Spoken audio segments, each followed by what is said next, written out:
PNS వార్తలకి స్వాగతం. కరీంనగర్ పట్టణ కేంద్రంలో ప్రాథమిక వ్యవసాయ సహకార సంఘం ఆధ్వర్యంలో తెలంగాణ రాష్ట్ర ప్రభుత్వం తెలంగాణ రాష్ట్ర పౌర సరఫరాల సంస్థ ద్వారా ఈ రోజు నుండి మార్కెట్ కమిటీ యార్డులు వరి ధాన్యం కొనుగోలు చేయబడినవి. ఈ సందర్భంగా తెలియజేశారు. వ్యవసాయ మార్కెట్ కమిటీ కరీంనగర్ అధికారులు రైతులు ఆమె ధాన్యం తూకం చేయడం కోసం కొత్త పరికరాలను తీసుకొచ్చి రిబ్బన్ కట్ చేసి కొబ్బరికాయలు కొట్టి పూజ చేశారు. వ్యవసాయ అధికారులు జారీ చేసిన టోకెన్ గల రైతులు ధాన్యం మాత్రం కొనుగోలు చేయబడినని తెలియజేశారు. నాణ్యత ప్రమాణాలను అనుసరించి వారి ధాన్యాన్ని ఎండబెట్టి పూర్తిగా శుభ్రపరిచి తీసుకురావాలి అని, రైతులకు కనీసం మద్దతు ధర పెంచవలసిందిగా విజ్ఞప్తి చేశారు. కార్యక్రమంలో DMO V Padmavathi, DCO Ramanjaneyam, section grade secretary A Purushottam, grade 2 secretary Odelu మరియు మార్కెట్ సిబ్బంది తదితరులు పాల్గొన్నారు.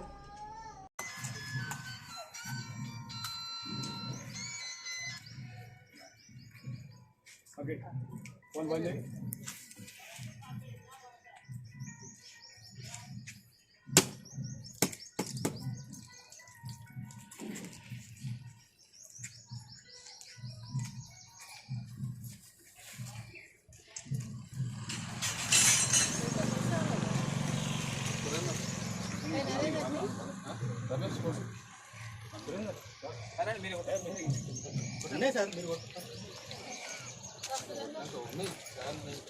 కమాలి నడవ వచ్చిరా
వల్ల నాకు నా విజ్ఞప్తి ఏంటంటే దీన్ని మీరు నెగిటివ్ తీసుకోవద్దు, పాజిటివ్ తీసుకోవాలి. రైతులు ఇంకా రాకపోయినా కూడా మనం సెంటర్ ఓపెన్ చేస్తున్నాము అంటే మనం రైతులకు ఒక భరోసా ఇస్తున్నట్టుగా తీసుకోవాలి.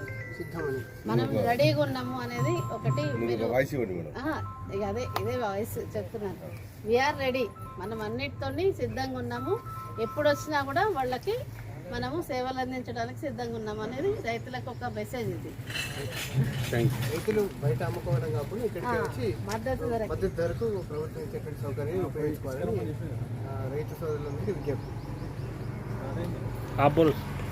అంటే పిహెచ్ఎస్ స్టడీ సెంటర్ ఖచ్చితంగా రైతులందరూ వినియోగించుకొని తక్కువ ధరకు దళారులకు అమ్ముకొని మోసపోకుండా నేరుగా ప్యాడీ ప్రొక్యూర్మెంట్ సెంటర్ కరీంనగర్ వ్యవసాయ మార్కెట్ కమిటీకి తీసుకొచ్చి మద్దతు ధర పొందవలసిందిగా రైతులకు విజ్ఞప్తి చేస్తున్నాం.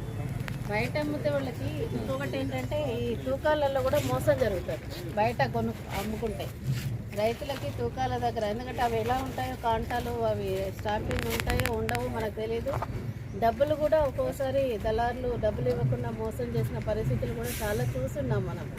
కాబట్టి రైతులు ఎట్టి పరిస్థితుల్లో కూడా అక్కడ బయట దళారులకు అమ్ముకోకుండా మార్కెట్ యార్డ్కి అంటే మంచి ఆరబెట్టిన ధాన్యం తీసుకురావాలని కోరుకుంటున్నాను. ఊరికే కళ్ళల్లోంచి పచ్చిది తీసుకొచ్చి వెంటనే అమ్మాలని అనుకోవద్దు. ఆరబెట్టాలి, ఆరబెట్టుకొని అమ్మితే మద్దతు ధర వస్తుంది. కాబట్టి రైతులు ఇట్లాంటి సూచనలు పాటించి కనీస మద్దతు ధర పొందాలని విజ్ఞప్తి.